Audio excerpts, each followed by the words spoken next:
E aí, minha tropa? Na área, seu parceiro Bill. E se preparem porque a história de hoje é um novelão mexicano universitário com um plot twist que nem o melhor roteiro de Hollywood poderia prever. Pensem comigo. Uma garota que tem uma melhor amiga, que na verdade é uma predadora de namorados. Toda vez que nossa protagonista arruma um cara legal, a amiga vai lá e dá o bote. Só que tem um detalhe muito bizarro. Cada vez que ela é traída, uma grana misteriosa aparece na conta dela. É isso mesmo que você ouviu. Traição virando investimento. Então, se acomoda aí na sua cadeira, pega aquele açaí com todos os acompanhamentos que você tem direito e se prepara para essa história de amizade tóxica, vingança silenciosa e uma sociedade secreta que vai bugar a sua mente. Meu nome é Isabela, e a cena que se desenrolava na frente do nosso prédio de dormitórios no campus da USP, aqui em São Paulo, era quase uma reprise tediosa, um filme que eu já tinha visto vezes demais, sempre com o mesmo final previsível.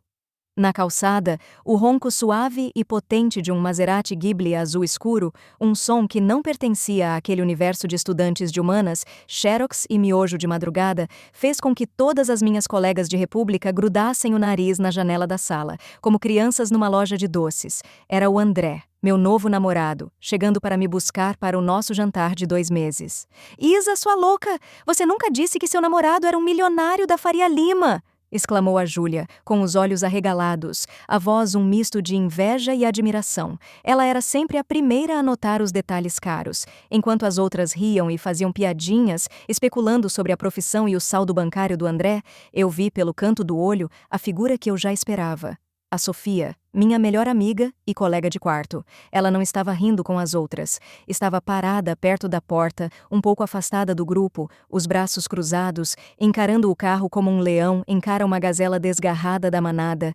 Seus olhos tinham aquele brilho de cobiça que eu conhecia tão bem, a mesma expressão calculista que ela tinha 2 meses atrás, pouco antes de, com uma série de coincidências e dramas ensaiados, roubar meu último namorado, o Lucas. O Lucas era o capitão e galã do time de rugby da faculdade vizinha, um troféu de popularidade.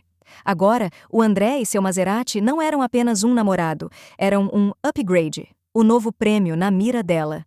Minha outra colega de quarto, a Camila, a única que parecia realmente enxergar a dinâmica bizarra e tóxica entre mim e a Sofia, notou o olhar predatório.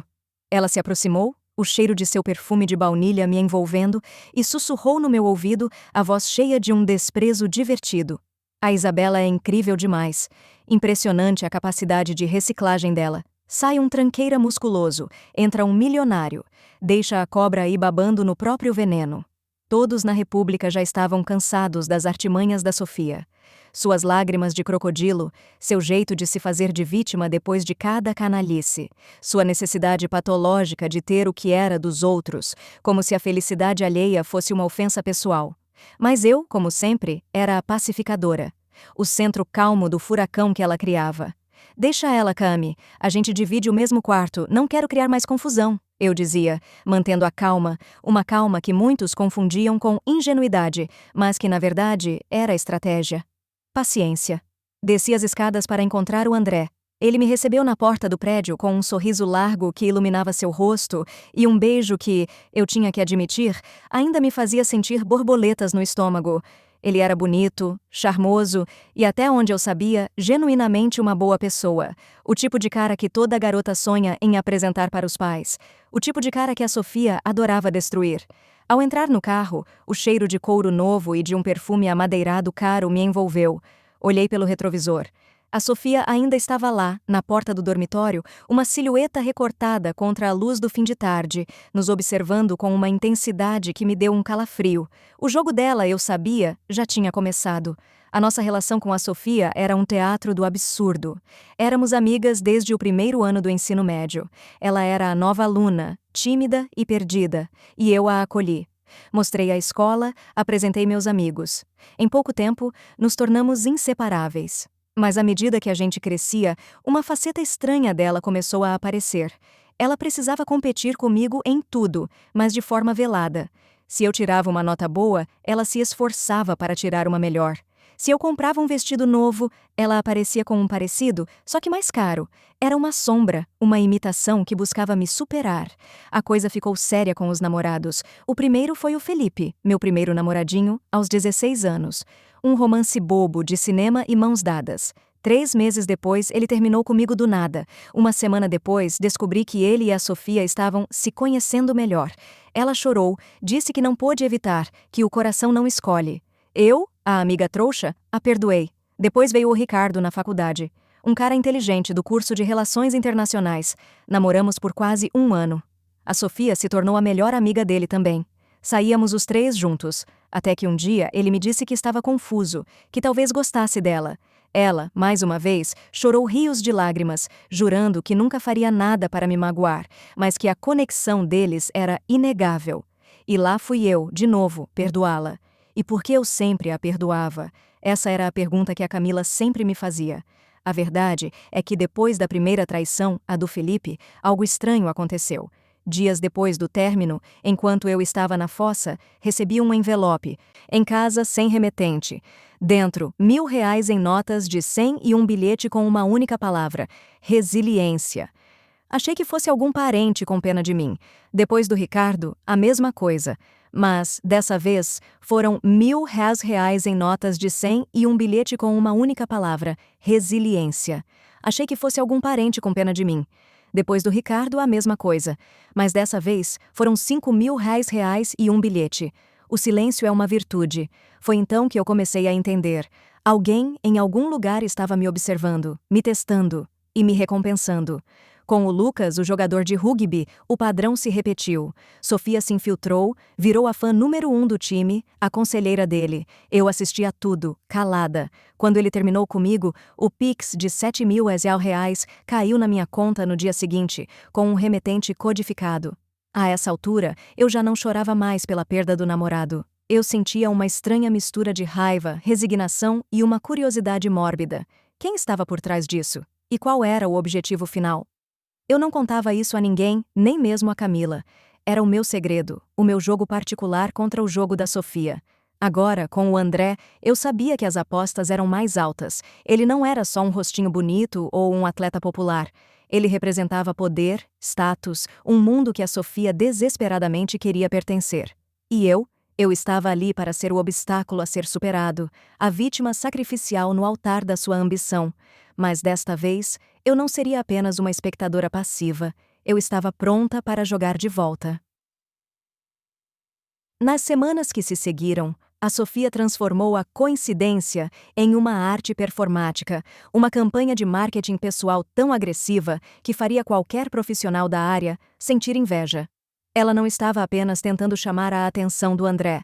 Ela estava construindo uma persona meticulosamente desenhada para ser o par perfeito para ele, e eu era a plateia de camarote dessa peça bizarra. Ela começou a frequentar os mesmos lugares que eu sabia que o André gostava, lugares que ela sempre tinha desprezado.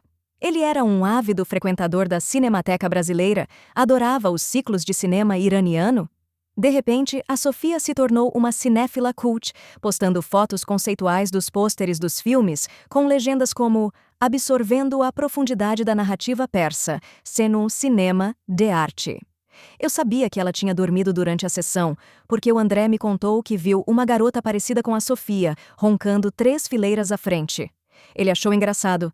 Eu sabia que era o primeiro passo da infiltração.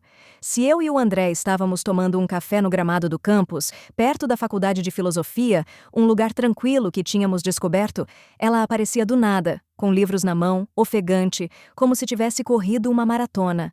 Nossa, gente, que surpresa! Nem acredito que encontrei vocês, ela dizia, com uma alegria forçada. A USP é tão gigante, né? O mundo é mesmo um ovo.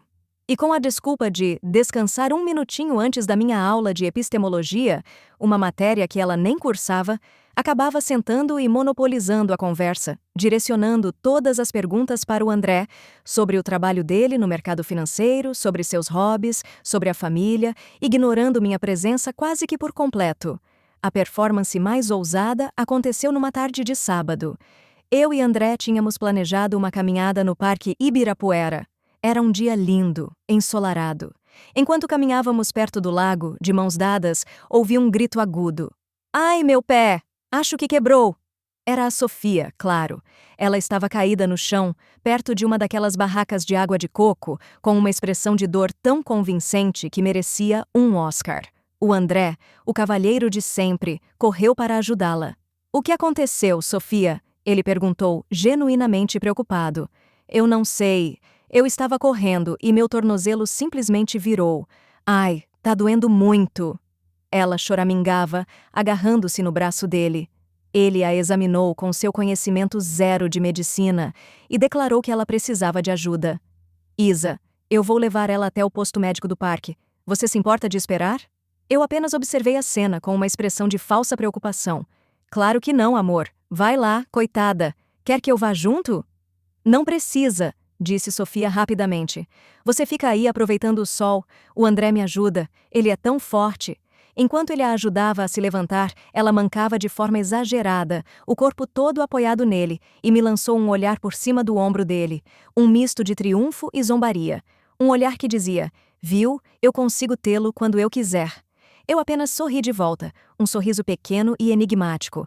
O que ela não sabia era que, 15 minutos depois, a Camila me mandou uma foto que um amigo dela tinha tirado da Sofia, andando normalmente perto do auditório Ibirapuera, rindo ao celular, o tornozelo milagrosamente curado. Eu salvei a foto. Mais uma peça para o meu quebra-cabeça. A obsessão dela chegou a um ponto cômico. O André comentou comigo que estava lendo um autor de ficção científica chamado Philip K. Dick. Na semana seguinte, a Sofia apareceu na República com 3 livros do autor. Nossa, gente, sempre quis ler esse cara. Dizem que é genial, né? Vou começar hoje mesmo.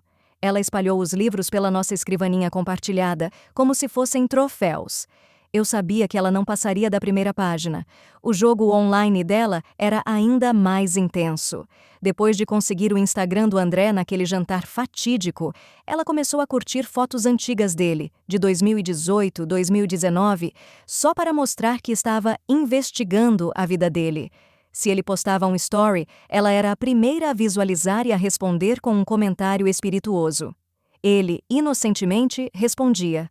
A vaidade dele era um prato cheio para a manipulação dela. A Camila, minha sentinela, meu oráculo da realidade, estava ficando cada vez mais indignada. Amiga, acorda pra vida, abre o olho, ela me disse uma noite, enquanto a Sofia estava no banho, cantando alto e desafinado. Você tá vendo o que essa garota tá fazendo? É um cerco. Ela tá construindo uma ponte direto pro seu namorado, com tijolos de falsidade e cimento de cara de pau, e você tá aí, assistindo de camarote e oferecendo pipoca. Você precisa dar um basta nisso. Expõe ela. Eu olhei para a Camila, que andava de um lado para o outro no nosso pequeno quarto, e sorri. Um sorriso calmo que eu sabia que a irritava. Cami, relaxa. Pensa comigo. O que adianta eu dar um basta? Se eu brigar com ela, vou parecer a namorada ciumenta e descontrolada. Se eu proibir o André de falar com ela, vou ser a controladora. Não, eu vou deixar ela fazer o jogo dela. Quero ver até onde a ambição dela vai. E o André? Você não se importa dele estar caindo na teia dela feito um pato? Ela retrucou. Cami, eu disse, a voz séria pela primeira vez. Se ele for leal, se o que a gente tem for de verdade, ele vai perceber o jogo dela e se afastar. Se ele for fraco e vaidoso a ponto de cair nessa, então ele não é o cara certo para mim. E nesse caso, a Sofia estaria me fazendo um favor. Nenhuma vigilância do mundo, nenhuma senha de celular compartilhada pode impedir uma traição que já está escrita no caráter da pessoa. Deixa ela jogar. Eu quero ver a última cartada dela. A Camila me olhou, balançou a cabeça e suspirou. Você é estranha, Isabela. Às vezes eu acho que você é a pessoa mais forte que eu conheço. Outras vezes acho que você é louca. Talvez eu seja um pouco dos dois, respondi, e voltei a ler meu livro. E o André, eu já sabia no fundo da minha alma, estava prestes a falhar feio no teste. Ele gostava demais da atenção, da adulação, e a Sofia era uma mestra em adular o ego de homens como ele. Eu só precisava dar a ela a oportunidade perfeita para o cheque-mate, e a oportunidade estava chegando. A oportunidade perfeita para a cartada final da Sofia veio na forma de uma festa de aniversário. Era de um amigo em comum do nosso curso de letras, um cara tranquilo chamado Daniel, que alugou um daqueles galpões reformados na Vila Leopoldina. O lugar estava lotado, a música eletrônica pulsava nas paredes de tijolo aparente, e o ar era uma mistura de suor, perfume caro e a fumaça das máquinas de gelo seco. Eu e o André chegamos de mãos dadas, nos misturando à multidão. Eu vi a Sofia quase que imediatamente. Ela estava perto do bar, usando um vestido vermelho tão curto e justo que parecia ter sido pintado em seu corpo. Ela nos viu, Abriu um sorriso largo e acenou, como se fôssemos os melhores amigos do mundo. Durante a primeira hora, ela manteve uma distância calculada, nos observando de longe, circulando, rindo alto, sempre garantindo que estivesse no campo de visão do André. Ela estava construindo o palco para o seu ato final, e o ato começou por volta da meia-noite. Ela apareceu já visivelmente bêbada, tropeçando nos próprios pés e falando com a voz arrastada. Ela passou por nós, esbarrou em mim de propósito e derrubou um pouco da sua bebida no meu braço. "Ai, amiga, me desculpa", ela disse, rindo de forma descontrolada. "Acho que bebi demais." Eu apenas sorri e disse, "Tudo bem", limpando meu braço com um guardanapo. O clímax da sua performance aconteceu quando o André estava no bar, pegando uma cerveja para nós. Com a precisão de um míssil teleguiado, ela se aproximou dele. Com uma performance digna de uma atriz de novela mexicana, ela se agarrou em seu braço como se fosse desmaiar, o corpo mole, a cabeça pendendo em seu ombro. "André?" Ela murmurou, a voz um lamento dramático que cortou o barulho da festa. "Me leva para casa, por favor. Eu não tô bem. Acho que misturei as bebidas. O mundo tá girando." Instantaneamente, a música pareceu diminuir. As pessoas ao redor, que sempre farejam um bom drama, se viraram para olhar. Todos os olhares convergiram para o André, o herói relutante, e depois para mim, a namorada que estava prestes a ser feita de trouxa na frente de todos. Eles esperavam uma cena de ciúmes, um barraco, um grito, esperando que eu fizesse o que qualquer namorada normal faria. Eu fiquei em silêncio por um momento, o rosto impassível, observando a cena como se fosse um filme que eu já conhecia o final. O André, visivelmente desconfortável com a atenção, mas ao mesmo tempo lisonjeado por ser o centro de um resgate dramático, tentou ser razoável. "Sofia, calma, eu vou chamar um Uber para você. A Isabela tá aqui comigo." Foi quando eu intervi. Caminhei lentamente até eles, atravessando a multidão que abria caminho como o Mar Vermelho. Coloquei a mão no ombro do André com um toque suave. Com uma voz calma, cheia de uma compreensão e uma maturidade que eu sabia que ninguém ali esperava de mim, eu disse: "Não, amor. Deixa que você a leva. Ela está muito mal. Um motorista de aplicativo pode não ter paciência se ela passar mal no carro. Leva ela até o apartamento dela, garante que ela fique bem, que beba uma água. Por favor, eu fico preocupada com ela. Ela é minha melhor amiga." O alívio e a admiração no rosto do André foram quase cômicos. "Sério, Isa? Nossa, você é a melhor namorada do mundo, a mais compreensiva." Ele me deu um selinho rápido, o hálito com cheiro de cerveja. "Eu vou rapidinho e já volto, tá?" "Não precisa ter pressa", respondi. "Cuida dela direitinho." Ele ajeitou o braço da Sofia sobre seus ombros e começou a guiá-la para fora, um verdadeiro príncipe resgatando a donzela em perigo. Ela, ainda se apoiando nele, com a cabeça deitada em seu peito, virou o rosto por um instante e lançou um olhar triunfante por cima do ombro dele para mim. Um olhar que dizia: "Cheque mate, você perdeu." Eu apenas sorri de volta, um sorriso pequeno, contido, que ela não soube interpretar. Fiquei na festa por mais uma hora. Dancei com a Camila, conversei com o aniversariante, ri como se aquela fosse a melhor noite da minha vida. "Você tá bem com isso?" Cami me perguntou, os olhos arregalados de incredulidade. "Você praticamente entregou seu namorado de bandeja para ela." "Tô ótima", respondi, dando um gole na minha água com gás. "Ele só está sendo um bom amigo para a minha amiga. Não é isso que as pessoas fazem?" Ela balançou a cabeça, desistindo de me entender. Fui embora por volta das 2 da manhã. Eu sabia que o André não voltaria. Cheguei em casa, na República, e o quarto estava silencioso, a cama da Sofia arrumada. Peguei meu livro, coloquei um pijama confortável e comecei a ler, esperando. A espera não foi longa. Às 2h17 da manhã, meu celular vibrou na minha bolsa. Era uma notificação do Instagram, uma mensagem direta da Sofia. Uma única foto, sem legenda. A imagem era clara, em alta resolução, tirada por ela mesma, no estilo selfie. Ela e o André se beijando na cama. O fundo da foto era inconfundível. O papel de parede com arabescos dourados do quarto do Hotel Four Seasons, na Marginal Pinheiros, o favorito dele para escapadas românticas e reuniões de negócios de última hora. Ele estava sem camisa, os olhos fechados. Ela olhava para a câmera, um dos olhos piscando, um sorrisinho vitorioso nos lábios. Era a prova final, a humilhação entregue em primeira mão. Com uma calma que me assustava até mesmo, eu tirei um print da foto, salvei em uma pasta segura no meu celular chamada Evidências e reenviei a imagem original para um contato no meu WhatsApp salvo como US. Era o Lucas, o jogador de rugby. Ele e a Sofia ainda estavam namorando, ou pelo menos ele achava que estavam. A resposta dele foi imediata. Primeiro, um emoji de interrogação. Depois, a foto foi visualizada. E então, 3 palavras. Aquela filha da puta. Seguidas de uma ligação perdida. Eu não atendi. Meu trabalho ali estava feito. Na manhã seguinte, um domingo ensolarado que ironicamente celebrava o Dia dos Namorados, enquanto eu tomava meu café tranquilamente na cozinha da República, meu celular começou a apitar. Eram 2 notificações que mudariam o curso do meu dia e, como eu descobriria mais tarde, da minha vida. A primeira, às 9h05, uma mensagem de texto do André. Isa, bom dia. A gente precisa conversar. Aconteceu uma coisa ontem à noite. Eu sei que não tem desculpa, mas eu preciso te explicar. Me desculpa. A segunda, às 9h07, uma notificação do meu aplicativo do banco. Você recebeu uma transferência via Pix no valor de R$ 10.000. O remetente era desconhecido, identificado apenas por um código alfanumérico longo e complexo. Mais uma vez, como um relógio, pontual como a traição que o precedia, alguém em algum lugar estava misteriosamente me recompensando. O prêmio pela minha resiliência e pelo meu silêncio tinha chegado. Eu ignorei a mensagem do André.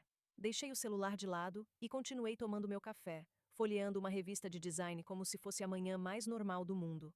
A paz que eu sentia era quase assustadora. Não havia lágrimas, nem raiva explosiva, apenas uma clareza fria e cortante. O ciclo tinha se completado. Mais uma vez, mas desta vez, eu não era mais a mesma Isabela de antes. Eu não era a vítima. Eu era a jogadora que tinha acabado de sacrificar um peão para preparar o cheque-mate. A Sofia só voltou ao dormitório no final da tarde. Ela entrou no quarto com a jaqueta de couro do André sobre os ombros, um troféu de guerra para esfregar na minha cara. Trazia um sorriso radiante no rosto e uma caixa de chocolates caros da Copenhagen na mão, provavelmente comprados por ele como um prêmio de consolação ou um pedido de desculpas antecipado. Ela me encontrou sentada na minha cama, lendo, exatamente como eu planejei. Oi, Isa, ela disse, a voz falsamente doce, como mel misturado com veneno. Trouxe para você.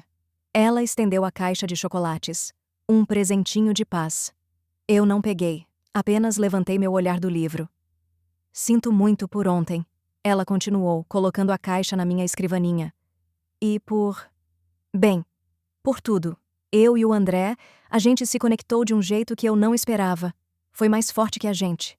Ela fez uma pausa dramática, suspirando. Vocês eram fofos juntos, sabe? Tipo namoradinhos de ensino médio. Uma coisa pura, inocente. Mas o que a gente tem é diferente. É mais adulto, mais intenso. O sarcasmo era tão denso que podia ser cortado com uma faca. Ela estava me chamando de infantil, de imatura, de alguém que não entendia as complexidades de uma paixão adulta. Eu fechei meu livro lentamente, marquei a página com cuidado e a encarei, meus olhos frios e vazios de qualquer emoção que ela esperava ver. A traição é o seu idioma do amor, né, Sofia? Respondi, a voz calma, monótona. Ela revirou os olhos, claramente desapontada com a minha falta de reação. Ela queria lágrimas, gritos, um barraco. Minha calma a desconcertou, tirou o poder dela. Ai, Isa, não seja tão dramática. Eu não estou sendo dramática, continuei, levantando-me e caminhando até a janela, dando as costas para ela. Estou sendo observadora. Você acha que ganhou alguma coisa com isso? Um cara que trai a namorada de 2 meses com a melhor amiga dela, na primeira oportunidade que aparece? Boa sorte mantendo ele por perto. Quem trai uma vez, trai sempre. E você, Sofia, sabe disso melhor do que ninguém. Eu me virei e a encarei. Você não ganhou um namorado. Você só herdou o meu problema. Aproveite. Ela ficou sem palavras, a boca entreaberta, apenas me encarando, a caixa de chocolates esquecida na escrivaninha. Eu tinha tirado o sabor da vitória dela, tinha transformado o troféu dela em lixo. Ela saiu do quarto batendo a porta, frustrada. Nos dias seguintes, o campus se tornou um campo minado. O André me mandava mensagens desesperadas, pedindo para conversar, jurando que tinha sido um erro, que a Sofia o tinha seduzido. Eu simplesmente bloqueei o número dele. Ele não merecia nem a energia de uma resposta.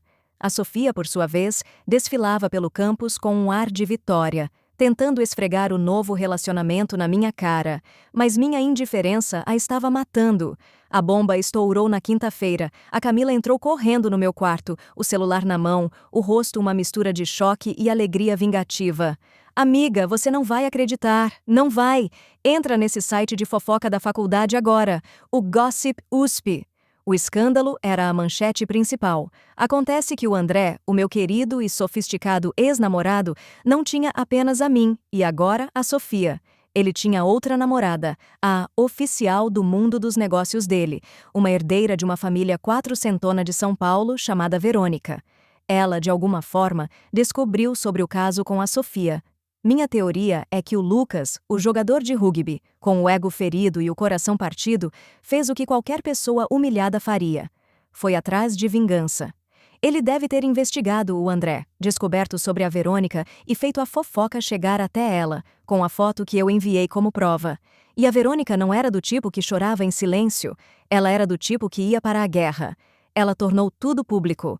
Postou prints da conversa do André com a Sofia. Ela deve ter conseguido acesso ao celular dele, num grupo de WhatsApp que viralizou, expôs os detalhes sórdidos em um blog anônimo que todo mundo da faculdade conhecia. O André virou a piada do campus, o Faria Limer colecionador de namoradas. E a Sofia? A Sofia foi exposta como a outra, a destruidora de lares, a alpinista social que deu o bote no cara errado. A humilhação foi pública e avassaladora. Ela desativou as redes sociais e parou de ir às aulas, se escondendo na República como um animal ferido. Eu não senti nada, nem alegria, nem pena.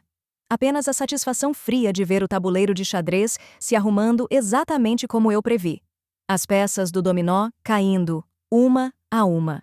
Naquela mesma noite, ao voltar da biblioteca, encontrei um segundo envelope, idêntico ao primeiro, enfiado por baixo da minha porta. Era de papel grosso, cor de marfim, sem remetente. Dentro, um cartão com uma caligrafia elegante e fluida dizia: "Você passou no teste. Sua resiliência e seu silêncio foram notados. A traição foi a isca, sua reação foi a prova. Você é uma das nossas, sua recompensa final chegará em breve."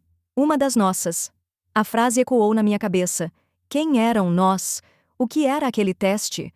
A curiosidade me consumia, mas o medo também. Eu estava envolvida em algo muito maior do que a simples vingança contra uma amiga falsa. Horas depois, outra notificação do banco. Mais de R$ 10.000 na minha conta. O saldo total agora era de R$ 22.000, uma quantia considerável para uma estudante universitária. Eu sorri, olhando para o teto do meu quarto.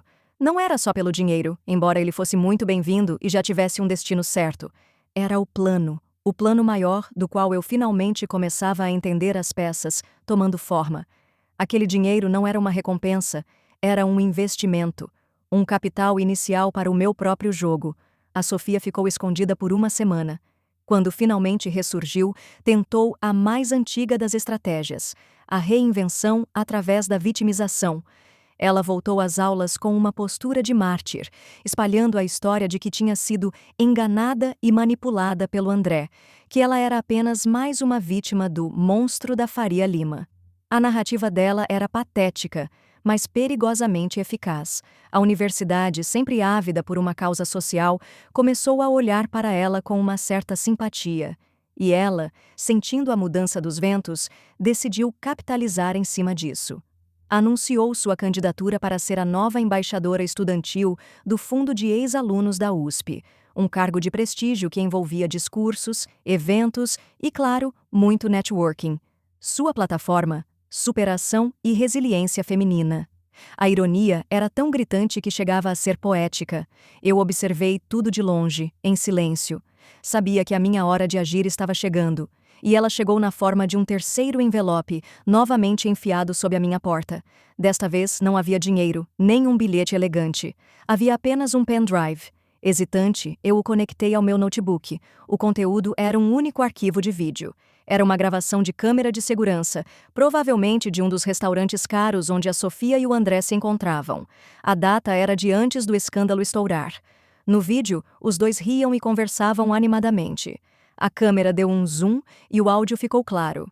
É tão fácil enganar a Isabela, a Sofia dizia, dando um gole em seu vinho branco. Ela é tão boazinha, tão ingênua, acredita em tudo que eu falo. Acha mesmo que eu sou a melhor amiga dela. Mal sabe ela que eu estou prestes a tomar tudo que é dela. O André ria. Você é terrível, Sofia. Eu sou inteligente, ela corrigiu. E eu sempre consigo o que eu quero. Assistir aquilo não me machucou, apenas confirmou o que eu já sabia. E me deu a munição final de que eu precisava.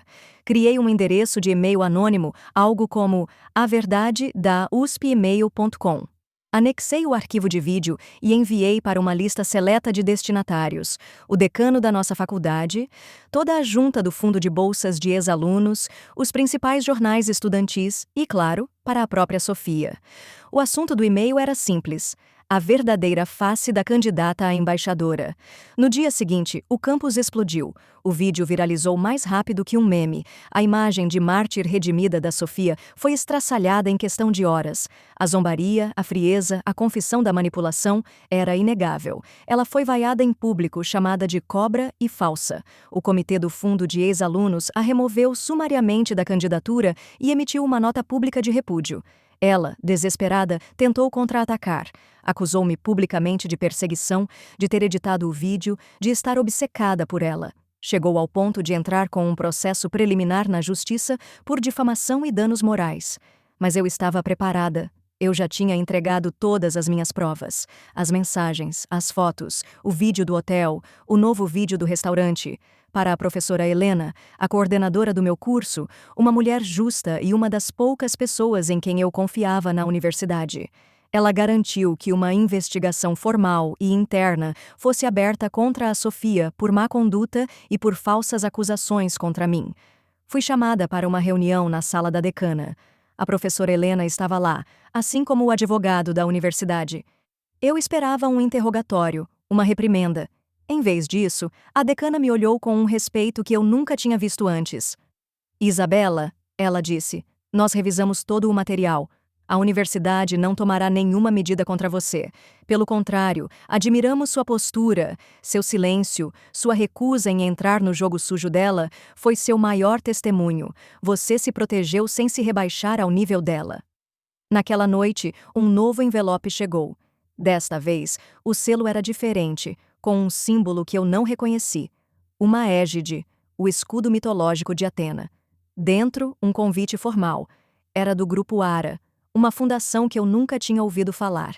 A representante que assinava, Leonor Garcia, me explicava que o grupo era uma rede discreta e poderosa de mulheres que, em suas juventudes, foram selecionadas por um critério único: terem sobrevivido à traição com inteligência, resiliência e, acima de tudo, silêncio estratégico. Elas me observavam desde a primeira traição no ensino médio. As recompensas financeiras eram testes, incentivos. O objetivo? Recrutar e investir em mulheres que não quebram, mas que se tornam mais fortes. Elas me ofereciam um futuro sem limites, acesso à mentoria, investimentos, contatos, poder. Eu aceitei. Ingressei numa rede secreta de CEOs, políticas, cientistas, artistas, mulheres que moldavam o mundo nos bastidores, todas unidas por uma experiência em comum.